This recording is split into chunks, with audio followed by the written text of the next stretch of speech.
Hello UXRC, my name is Dave Hora, and today we're going to talk about the research skills that we need to succeed. And very specifically, I want to answer two questions for us today. What are the actual and specific skills that we as researchers need to thrive and grow in our career? And what does it look like to grow, to build our influence in the organization, and actually progress and level up as researchers? We're going to cover a lot of ground today. And I'll give you a quick bird's eye view of what we're going to look at.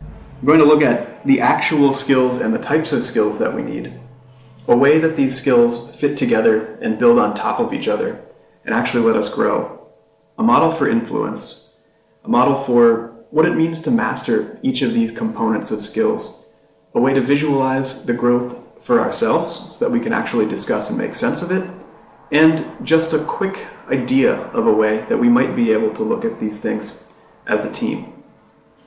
Now, because there's a lot, if you're less experienced in the field or perhaps new to research, I think what will be most important for you is just understanding the surface area of what these skills are, understanding what's out there, the breadth of things that you could do, and how you might grow between them.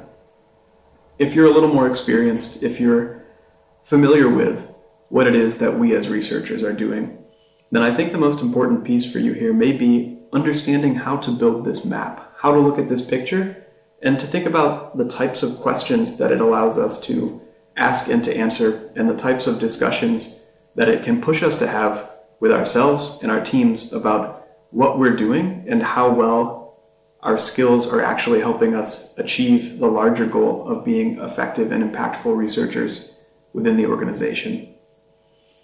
And if you're leading a team, if you're a manager or someone who's working to lead the function, I think what you'll see from how we map these skills is a new way to understand how we think about strategically what an entire group of researchers is capable of doing and how the profile of a team may or may not be contributing to what the organization needs.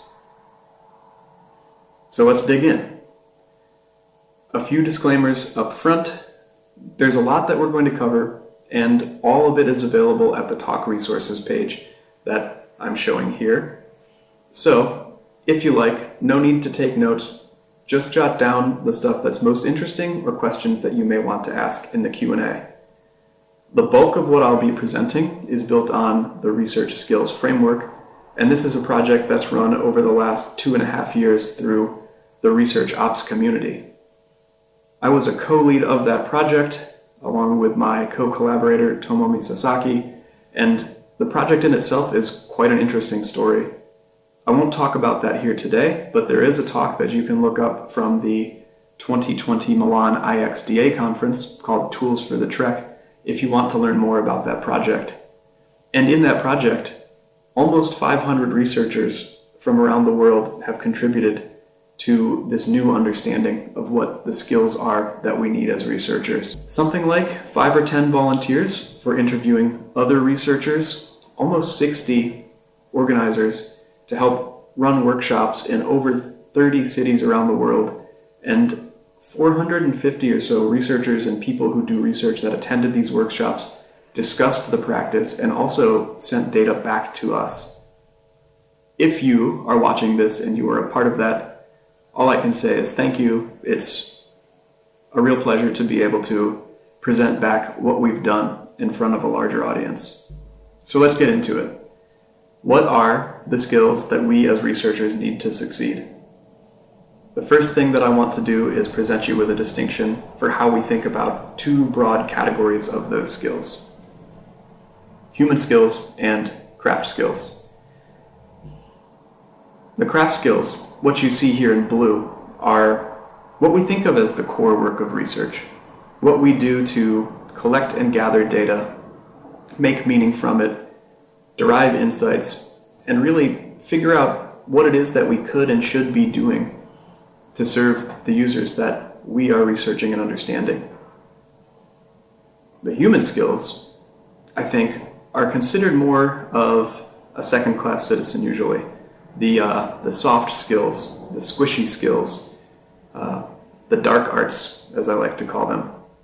But it's just as important as the craft skills that what we do as researchers actually makes it into the organization and actually gets people to think differently, to see differently, to change the way that we work with respect to our users and to change what our product can and does do for them. So here you'll see we've got, in the research skills framework, 47 specific craft skills and 13 human skills. The craft skills that you look at are grouped into a variety of categories, from some of the basics that I'm sure you know well around capturing data, organizing data, recruiting participants, running basic interviews, setting up study plans, to some of these higher order skills, things like incepting user needs into the organization, running research-driven design projects, running design sprints, helping develop product roadmaps and product strategy. And on the right, you see the human skills, and these move again from some of the very simple and basic stuff, like this idea of mindful work and reflection. Do I actually understand what my contribution is, what my skills are enabling? Can I separate my work and my performance there from my worth as a person, which is a dangerous trap that sometimes we're not able to see around, up to some of these higher order things. Do I have a professional network that I can pull on and draw on when I'm stuck at work or when I'm not sure what to do next? Can I run a workshop? Can I bring people together and help them see new ways to interpret this data? Do I understand how all of the different functions in the organization that I am working with work? If we don't have both sides of this equation, it makes it very hard to turn the output of what we find in the research to actual outcomes in the organization and in the world. So let me give you now a quick look at two of the skills in the research skills framework on the craft side, just so you get a sense of what's in there and how they're structured. We won't read each of the specifics here because you can find all of that on the research skills website. So here we are. On the left, we have the research evangelization skill, and on the right, we have the product analytics skill. Each of them have a name. They have a phase according to when they might occur in this model of the research process. They have what we call a forcing context, which describes why, when, and how you might want to think about using this skill, and the other skills that it might follow from. Then we have this idea of the challenge, the problem. Why is it that we would even need to do this thing from a human perspective? And of course then also an approach, the answer. What does it look like to solve that problem, and how do we do it well? These skills follow up with the resulting context, what happens after you've done it, and the link skills that may come as the logical extensions of it, along with some data from the workshops and resources that can help you think about investing in this skill further. Now the format here is a very particular one, and it's based on Christopher Alexander's architectural patterns. I think this is actually a really important piece about how we describe these skills because it frames them as little units of problem solution that fit together and that link together.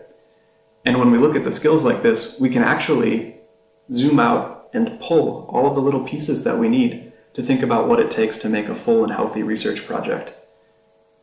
We won't talk about the details of that today, but there is a tool that you can use to plan and visualize your research projects. It's available for free on the Miroverse as a Miro template, and it's called the Project Builder. Again, you'll find that in the talk resources page. But let's talk about how these skills fit together and what it means for them to actually build on one another and do work for us in the organization. I need to introduce now this idea of a value chain, and you can see that on the right here. It starts with all of the skills from the workshops and theming and grouping them, and then taking those themes of the very specific skills and organizing them into this web-like structure that you see here. This is different from the idea of taking the skills and building out a project, because it's talking about how different groups of skills build on one another and level up to organizational needs. And it looks a little daunting, but I want you to take a look at this example on the left of one of the simplest value chains. And this again comes from Simon Wardley's Wardley mapping. If we know what the user is and we know what they need, then we can decompose the chain of needs from the top down. In a classic mapping example here, we have the cup of tea. If a user wants a cup of tea, what do we need? Well, we need tea and we need hot water. And if we want to decompose the hot water, what do we need? Some kettle with a way to power it and water. We put all of these together and we get to a cup of tea at the top. Same for us. In our value chain, our anchor, our user, is actually the organization. And we like to think of our user as the people who use our product. But for us as researchers, our user, the person who consumes what we create, is actually the organization that we're working with. And so this is the fundamental assumption that we start with. Everything that we do is in the context of working with an organization and laddering up to serving that organization's needs to serve its users. So let's go one layer deeper here. These connections are not directional, but speak to a relationship of what builds on something else. And so if we take this example here on the left, think about the idea of interview planning and execution as it is related to coordination and data management. Interview planning and execution needs good coordination and data management. It's very difficult to build a good interview without any participants. At the same time, coordination and data management enables interview planning and execution. So you can read this relationship in either direction, but we know that it starts from these bottom, simpler skills and works up to the higher order, more complex skills, all the way to amplifying the practice of research and providing strategic direction for the organization. So the hypothesis here is that this value chain that I'm showing you is the path. This simple little model describes how we grow and evolve as researchers. And I want to take you a little bit deeper in understanding how we got there and also what it actually means to move up and down that chain. So let's take a look at two different skills that are a part of this. First, we look at product analytics skill, and this skill is in the basic quant group. Now, with each of these skills, when we ran the workshop with the Research Ops community, we gathered from the participants out of a big, messy list of skills the top 3 most important skills for them right now, as well as the top 3 most desired skills for them. And we also gathered their years of experience in the field. So when you look at this craft skill example, product analytics, you can see that almost across the board, it's actually more desired than it is useful. And this speaks to our profession's growing interest, but lack of practice in working with the quantitative side of things, working with the data analytics teams or the product analysts. But you can see that here it peaks at about the 2 to 4 years range and then slowly becomes less useful over time. Now contrast that with this next one, research evangelization. This is a skill that's in our amplifying the practice group up at the top. And you can see that across the board it is both useful and desirable. But once you get beyond that 7 to 12 year bucket, it's almost off the charts how important it becomes. And this speaks to the fact that as an emerging profession, we still have quite a bit of work to do to position ourselves and to make sure that the rest of the organization understands our work and how we can contribute. Now you'll notice that compared to the other one, which spiked at 2 to 4 years, this one spikes much later, and it's also at the top of the chain. Why is that?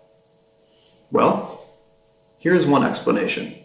The scope or the potential field of influence that we play in as we use each of these skills increases, and that correlates with our progression and our growth year over year in our career as researchers. So take a look here, and this is built off of a rough model that we were playing with initially for the human skills. And it's this idea that at first you need to understand yourself and how to work on these more individual skills. And then you move into a realm where your skills affect the team that you're working on or the project that you're working in. And then you grow into a slightly higher realm where your skills and the outcome of your work can actually impact an entire product or an entire service line. And finally, all the way up towards the top, we have these skills that can affect the entire organization or the entire business line, depending on how big you're working in. And we can look at it by comparing it to this little model on the right. As researchers, all of our work first starts with understanding ourselves, our work, what we need to do. And then as we grow in increasing complexity of practice, as we grow increasingly aware of organizational and human dynamics, we move upwards along this path. So let's take this model and tie it back to the craft skills and the human skills. As we move up the value chain in the craft skill side, we increase the scope and the sphere of influence that we are potentially playing in. It's not saying that we are having more impact or influence there necessarily. It's saying that these skills allow us the opportunity to do so because they increase in their order of complexity. The same thing happens with the human skills. We can chart them along this same model. And what it means is that we can think about how the craft skills and the human skills help and support each other. The lower order craft skills correlate to some of the lower order human skills. And in both cases, we start at the bottom and we build our way up. So here is the final picture. This is, I think, the best possible picture that we as an industry have, for now, of what it means to grow and develop as a researcher. And what it looks like is this value chain. And we think about growing upwards from foundational skill themes, increasing our complexity of craft, increasing the scope of influence. And we can also look at it as we ladder down, understanding what it is that an organization needs from a user research function and how that flows down into the specific activities that we take early on so that we can build up higher. This value chain allows us to meet in the middle between what is going on the ground in research and what the organization needs from us as a function. Now we've got the chain, that's the path, but what about actually getting good? What does that look like? And here I want to say that when we think about getting good, we think about it not in the scope of specific skills, but rather in the scope of components. Because these components and these groups in the value chain are something that, in general, organizations always need. But it's not always the case that they need each of the specific skills underneath. So let's take coordination and data management and look at it. If you believe that what we need to do is move this skill from the left to the right, then the question is, what does it take to get there? And here I'll propose a simple model that we can use, and it's one of self-report. And it's fairly straightforward. It says that any skill, any group that we work with starts in a new and uncharted territory, and we move from practicing it to becoming actually proficient and being able to do it quite well up until it's consolidated and teachable, where it gets to that point where we don't even remember what it was like not to know how to do it. With this model, we can collapse it into an x-axis, the scope of mastery, and think about it as new and uncharted on one side and the ability to teach it on the other. And it gives us a new frame to think about how we play with these skills as researchers. We start from the self and the individual and move up towards more collective influence. And for any given theme of skill, we start in a new and uncharted place and move towards practicing it, becoming proficient, and then consolidating that skill. So now we've got a blank canvas here. And it's got everything we need. It shows how we develop on one side, it shows how we increase in complexity of influence on the other side, and there's one more pattern that I can now show you on this map. So let's imagine that we all are a researcher, and based on the average aggregate data from the research skills workshops, we're going to chart out a little picture of what this growth actually looks like and how the skills level up to support one another.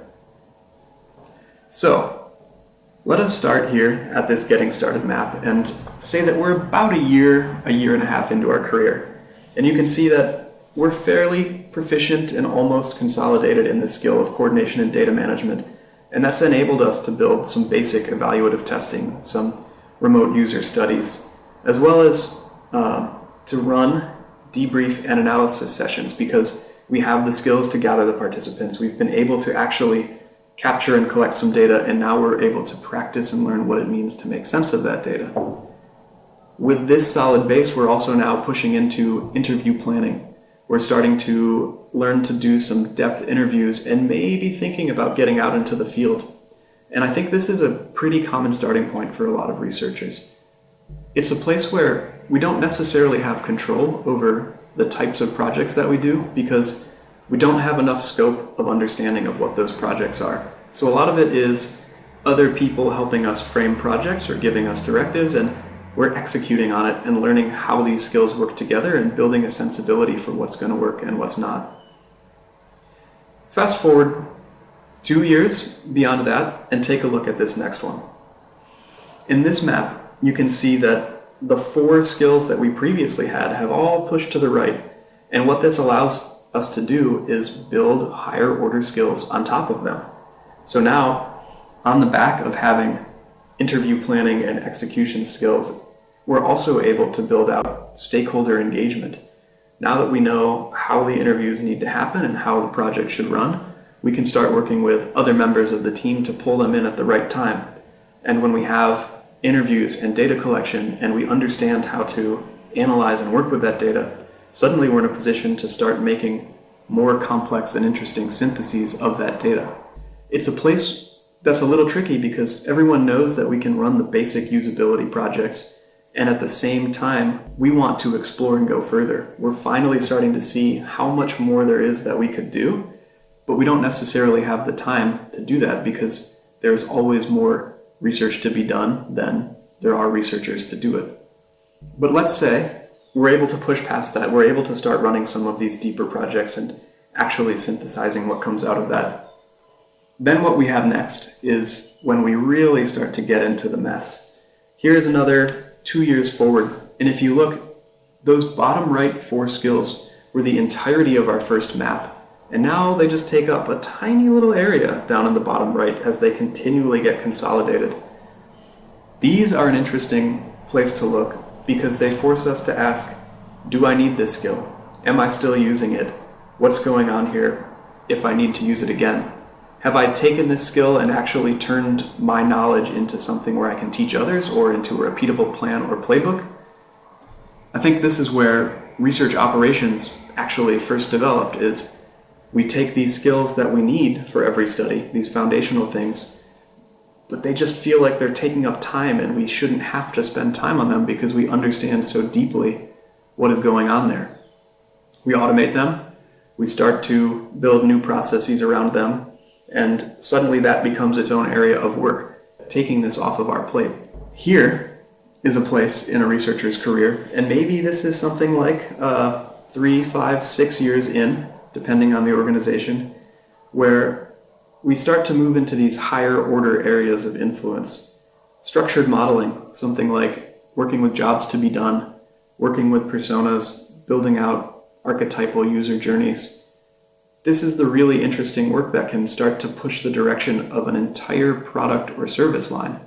And coupled with that, we move into this idea of broadcasting.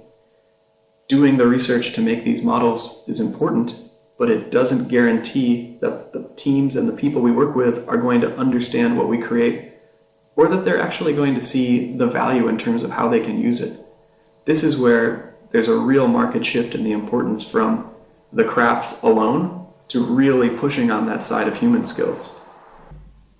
This is also an interesting point of reflection if we make the map at this point, because we know what's next. We know that what's coming is this integration into service delivery, working with business alignment.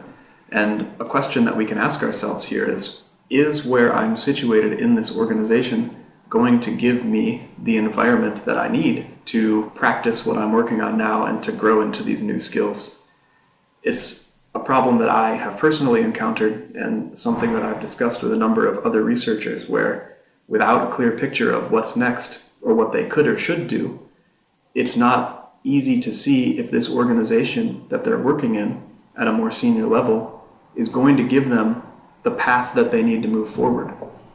What's very nice about the map is that you can always draw your shape however you are, but the chain suggests what might be next, and you can ask yourself the question, am I equipped to do that? Now, In the final picture here, the senior lead level, we've really made it. And this is sort of where somebody might sit as they become a manager or as they're thinking about becoming a manager. And it's a real interesting and sort of difficult point in a researcher's career right now, because there isn't much more on the chain that we've modeled. There's not enough of a body of practitioners who have moved through this point. And so there's a question of what's next that we as an industry haven't really figured out yet. It could be management, but we may not want to manage. It could be a more strategic, independent role, and that's something that we're starting to learn how to model out. And it might be moving sideways or laterally, but we don't really have a great path from research into design leadership or product leadership broadly, although now we're just starting to see how this works. Finally, perhaps there's a pathway towards ops. And if you think about where research ops is right now, it seems to be working towards the bottom of the chain. But I think that there's a real opportunity for us to think about how ops may help push at the top of the chain as well. One final note about this place is that here, as we work with the organization in new and ever-connected ways, is where that research evangelization skill becomes so important. Other teams don't necessarily know how we do our work, what they can expect from us, or what we need from them to be working well.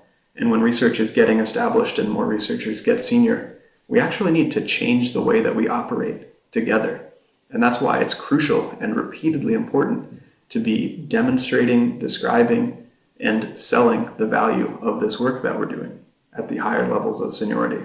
And that's the map. I want to stop here and just use that to give you a little view of these different types of snapshots that we might have along the way, and to think about it as an activity that we can do ourselves to really reflect on where we are, and an activity that we can do as teams.